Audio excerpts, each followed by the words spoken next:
পুকুরের জ্যান্ত কাতলা মাছ এই গরমে কিন্তু বেশ ভালো লাগে এমন করে হালকা পাতলা ঝোল খেতে।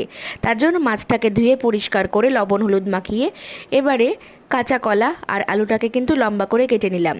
মাছগুলোকে এক এক করে ফ্রাই করে মাছ ভাজার তেলের মধ্যে দিয়ে দেব জিরে আর রাঁধুনি ফোড়নে। তার মধ্যে কাঁচা লঙ্কা আর পেঁয়াজটাকেও কিন্তু দিয়ে ভালো করে ভাজতে লাগবে।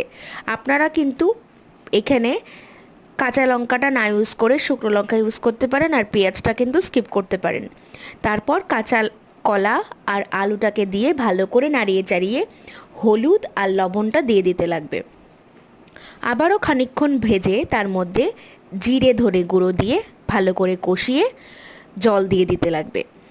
আপনারা যেমন ঝোল খাবেন সেমন জলটা দেবেন। দিয়ে মাছগুলোকে দিয়ে তৈরি হয়ে গেল জ্যান্ত মাছের ঝোল।